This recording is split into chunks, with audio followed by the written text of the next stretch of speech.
നമസ്കാരം. CPIയുടെ ലക്ഷ്യവും കാനത്തിന്റെ സ്വപ്നവും. സ്വാഗതം വക്രദൃഷ്ടിയിലേക്ക്. എല്ലാ കാര്യത്തിലും സ്വന്തം നിലപാട് വെട്ടിത്തുറന്നു പറയുന്നതിൽ മടി കാണിക്കാത്ത നേതാവാണ് CPI സംസ്ഥാന സെക്രട്ടറി കാനം രാജേന്ദ്രൻ. പിണറായിയുടെ കടക്കൂപ്പുറത്ത് പ്രയോഗത്തിൽ കാനം അഭിപ്രായം പറഞ്ഞോ എന്ന സംശയം വേണ്ട. ഒരിക്കൽ അദ്ദേഹം ചെറുതായി പറഞ്ഞതാണ്. ഇതാ ശക്തമായി വീണ്ടും പറയുന്നു. പതിവ് പോലെ പിണറായിയുടെ ഒരു ഭാഷാ പ്രയോഗ വൈകല്യം മാത്രം. കാനം ഒന്ന് മയപ്പെട്ട ലക്ഷണമാണ്. നല്ലത് തന്നെ. മുന്നണിയിലെ കല്ലുകടിയും ശബ്ദമലിനീകരണവും ഒന്ന് കുറയട്ടെ. പത്രക്കാരോടൊന്നും അങ്ങനെ ഒരു നിലപാട് ഒരു ഭരണാധികാരി എടുക്കാൻ പാടില്ല എന്ന് തന്നെയാണ് അന്ന് തന്നെ അഭിപ്രായമുണ്ട്. പിന്നെ ഉപയോഗിച്ച ഭാഷ അതൊന്നുമാണ് വലിയ പ്രശ്നമെന്ന് തോന്നുന്നില്ല എന്നാണ് ഞാൻ പറഞ്ഞത്. എന്നെ കൂടോത്രം ചെയ്ത് നശിപ്പിക്കാൻ ശ്രമിച്ച ആ നായിന്റെ മോന്റെ തലമണ്ട പിളർന്ന് ചാവണേ. പൂജാകർമ്മ വേളയിൽ അസഭ്യം പുലമ്പരുത്. എന്നാ മഹാന്റെ ശിരസ് പിളർന്ന് അന്തരിക്കണേ. ദയവായി പുറത്ത് കടന്നാലും എന്ന് പറഞ്ഞാൽ കുഴപ്പമുണ്ടോ? ദയവായി പുറത്ത് കടന്നാലും ഒരു തൊഴിലും തൊഴിലിട്ട് പത്രക്കാരോട് പറഞ്ഞാൽ എന്താ നിങ്ങൾ പറയാ? ഒരു കുഴപ്പമില്ല. അപ്പൊ ഇതൊക്കെ ഓരോരുത്തരും ഉപയോഗിക്കുന്ന ഭാഷ ഉപയോഗിക്കുന്നതിന്റെ പ്രശ്നം. കാനം രാഷ്ട്രീയ കാര്യങ്ങൾ പലതും പറഞ്ഞുവെങ്കിലും പഴയതുപോലെ മുള്ളും മുനയും വെച്ച വിമർശനങ്ങളില്ല. പറഞ്ഞതിൽ പ്രധാനം ഇരു കമ്മ്യൂണിസ്റ്റ് പാർട്ടികളുടെയും ലയനത്തെക്കുറിച്ചാണ്. ഒരു കാലത്ത് CPIയുടെ ലക്ഷ്യമായി പറഞ്ഞത് ഇന്ന് വെറും സ്വപ്നം മാത്രം.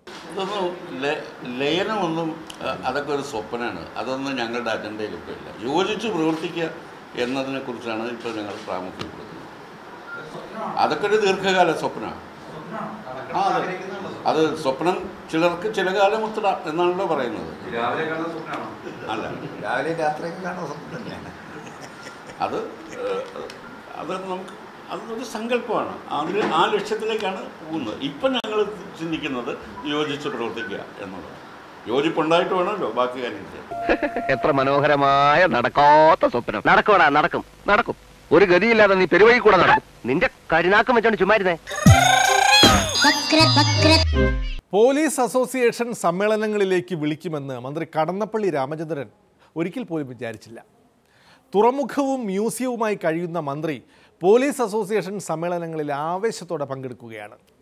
ഉമ്മൻചാണ്ടി കഴിഞ്ഞാൽ സെൽഫി ആരാധകർ ഏറെയുള്ള നേതാവ് കടന്നപ്പള്ളിയാണെന്ന് തോന്നുന്നു.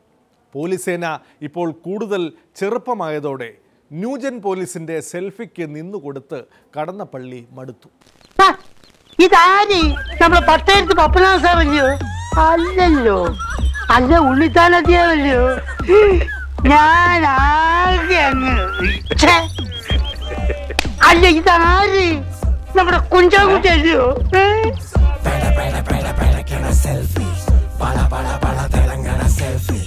അടിമുടി വടി വഴകില സെൽഫി, അടിവെള്ളി പോക പറക്കണ സെൽഫി.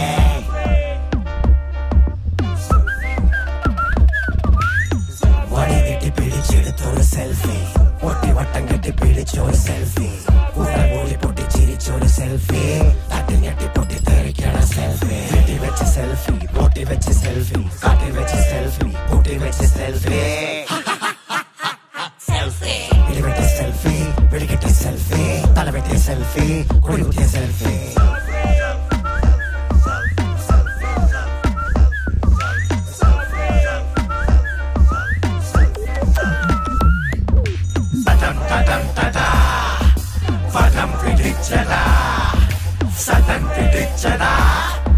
സെൽഫി കണ്ടു മണ്ട.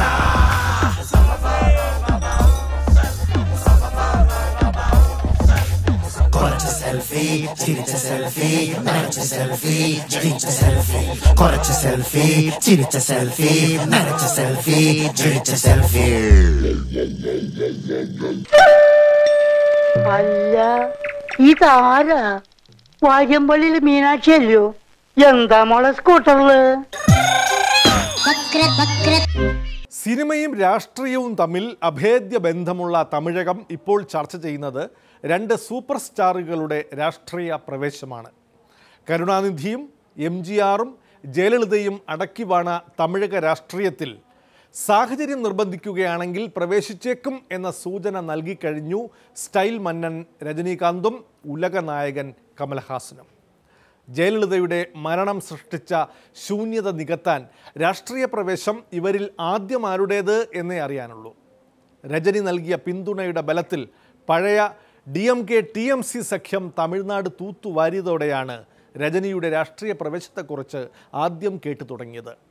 ഇവർ നായകരായ പഴയ രാഷ്ട്രീയ സിനിമകൾ ഒന്നുകൂടി കണ്ടാൽ ഇരുവരുടെയും രാഷ്ട്രീയ മോഹവും ലക്ഷ്യവും വ്യക്തമാകും.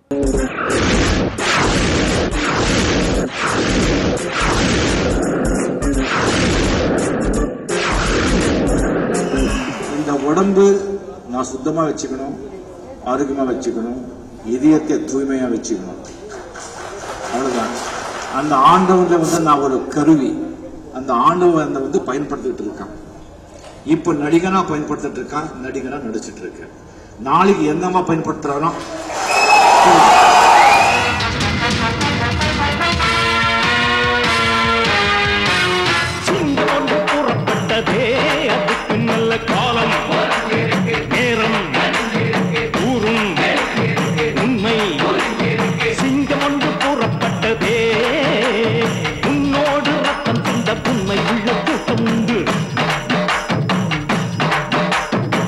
நான் வந்து ஒரு கூட்டணிக்கு வந்து என்னுடைய ஆதரவு தெரிவிக்கிற ஒரு நிலைமை ஏற்பட்டுச்சு. அதுக்கு வந்து என்னை வாழ வைத்த தேவேந்திர தமிழ் மக்களும் நான் ஆதரிச்ச அந்த கூட்டணிக்கு ஒரு சப்போர்ட் பண்ணி அது ஜெயிக்கவும் வச்சாங்க. அப்போதிருந்து என்னுடைய பேர் அரசியல் வந்து அரசியல் வந்து அடிபட ஆரம்பிச்சிருச்சு.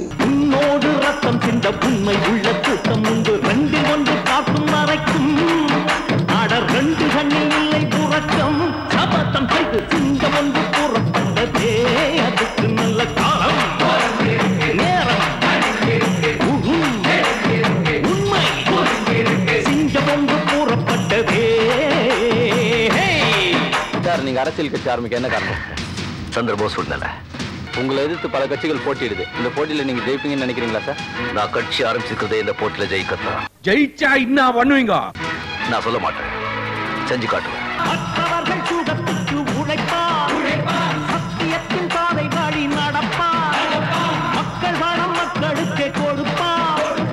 நான் எப்போ வருவேன், எப்படி வருவேன்னு யாருக்கும் தெரியாது. ஆனா வர வேண்டிய நேரத்துல കറക്റ്റാ വരുവേ. പിന്നെയും രജനീകാന്തിൻ്റെ പിന്തുണ മുന്നണികൾ അവകാശപ്പെട്ടുവെങ്കിലും പരസ്യ പ്രതികരണത്തിന് രജനീകാന്ത് പോയില്ല. വോട്ടിനു വേണ്ടി ഇനി തൻ്റെ പേര് ആരും ഉപയോഗിക്കേണ്ടതില്ലെന്ന് രജനി തീർത്തു പറഞ്ഞു കഴിഞ്ഞു. ഭിന്നിച്ചു നിൽക്കുന്ന AIDMKയുടെ നേതൃസ്ഥാനത്തേക്കാണോ സ്വന്തം പാർട്ടിയുമായി NDA മുന്നണിയിലേക്കാണോ രജനിയുടെ രാഷ്ട്രീയ പ്രവേശം എന്ന് തമിഴകം ഉറ്റുനോക്കുകയാണ്. ഒരു തമിഴക സിനിമയുടെ கிளைமேக்ஸ் அறியான். ஒரு வருஷத்துக்கு முன்னால ஒரு அரசியல் விபத்துன்னு சொல்லலாம்.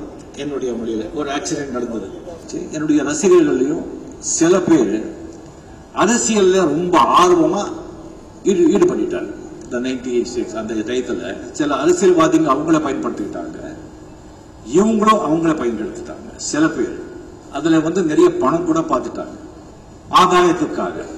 சில பேர் ஆதாயத்துக்காக நான் சப்போர்ட் பண்ணிருக்கேன் அப்படின்னு சொல்லிட்டு அவங்க கிட்ட வந்து சொல்றது. அதுக்காக நான் வந்து ஒவ்வொரு எலெக்ஷன் வரும்போதும் என்னுடைய ஆதரவு யாருக்கும் இல்லை அப்படின்ற சூழ்நிலைக்கு நான் தள்ளப்படுறேன். நான் ஆதரவு யாருக்கும் கொடுக்கல, யாருக்கும் சப்போர்ட் பண்ண வேண்டாம், என் பேர் சொல்லி யாரும் வந்தா யாரும் இது பண்ண வேண்டாம் சொல்றதுக்காகத்தான் நான் சொல்றேன். ஆம்பளைங்க போடுறது இன்றைய கணக்கு, பொம்பளைங்க போடுறது நாளைய கணக்கு, பையனுங்க போடுறது மனக்கணக்கு, பொண்ணுங்க போடுறது திரு மனக்கணக்கு, ஏழை போடுறது நாலு கணக்கு, பணக்கார போடுறது பண கணக்கு, அரசியல்வாதி போடுறது ஓட்டு கணக்கு, ஜனங்க போடுறது நம்பிக்கை கணக்கு, மனுஷன் போடுறது தப்பு கணக்கு, ஆண்டவன் போடுறது பாவ கணக்கு, இந்த அண்ணாமலை போடுறது எப்பவுமே நியாய கணக்கு. கூட்டி கழிச்சு பாரு கணக்கு சரியா இருக்கும். என்கிட்ட கணக்கு பேசுறாங்க. எது வண்டி ஒரு வார்த்தையிலே ஆகாயம் நாட்டிடுகிறதே, தீமை விலகிட நன்மை பெருகிட சிங்கம் ஒன்று கூறப்பட்டதே, அதுக்கு நல்ல காலம் நேரம் ஊரும் உண்மை சிங்கம் ஒன்று கூறப்பட்டதே. രജനിയുടെ രാഷ്ട്രീയ പ്രവേശത്തെക്കുറിച്ച് ചോദിച്ചവരോട് നല്ല ആളുകൾ വന്നാൽ പിന്തുണയ്ക്കുമെന്ന് പറഞ്ഞ കമൽഹാസനും പിന്നാലെ തൻ്റെ രാഷ്ട്രീയ മോഹം ട്വിറ്ററിൽ കുറിച്ചു. വേണമെങ്കിൽ തമിഴ്നാട് മുതൽവനാകാനും ഉലക നായകൻ തയ്യാർ. ദ്രാവിഡ പ്രസ്ഥാനങ്ങളുടെ നിരീശ്വരവാദവും ഇടതുപക്ഷ നിലപാടുമുള്ള കമൽഹാസനെ കൂട്ടാൻ DMK ആണ് കരുക്കൾ നീക്കുന്നത് എന്ന് തോന്നുന്നു.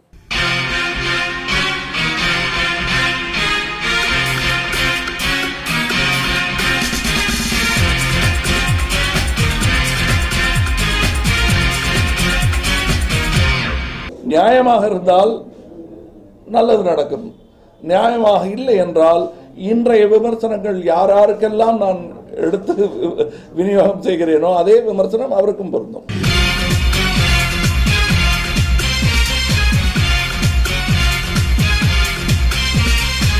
என்னுடைய பங்கு இல்லைங்கிறீங்களா தமிழக அரசியல்ல? உங்க பங்கு இல்லையா? மக்களே நல்லா கேட்டுங்கப்பா. ஐயாவோட சின்னம் குதிரை சின்னம். குதிரை சின்னத்தை பார்த்து போடுங்கய்யா ஓட்டு. அட குதிரை சின்னத்தை பார்த்து போடுங்கய்யா ஓட்டு. நீ துட்ட இங்க நீட்டு அப்புறம் போடுறோம் ஓட்டு. அது இருக்கும். அப்படித்தான் இருக்க வேண்டும். நாம் உலகநாயகனே உலகநாயகனே கண்டங்கள் கண்டு வியக்கும் இனி ஐநாவும் உன்னை அழைக்கும். we need the majority opinion. We need the majority opinion to succeed. I have no particular view on it. I might like somebody in particular, but doesn't matter. நம்ம அப்துல் கலாம் தான் வரணும்னு நான் சொல்லி அது வர முடியாம போயிடுச்சுன்னு வச்சுங்க, பரவாயில்ல, யாரோ நல்ல தலைவர் வந்தா போதும். உலகநாயகனே உலகநாயகனே கண்டங்கள் கண்டு வியக்கும் இனி ஐநாவும் உன்னை அழைக்கும்.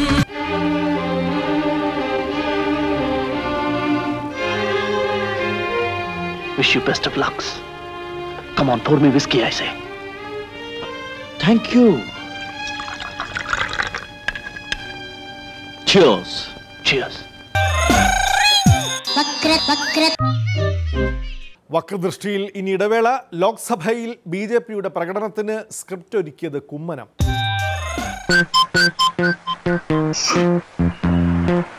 Marxist government 17 murder they 17 months हो गया. They completed 17 months in the office. 17 people have been killed, madam.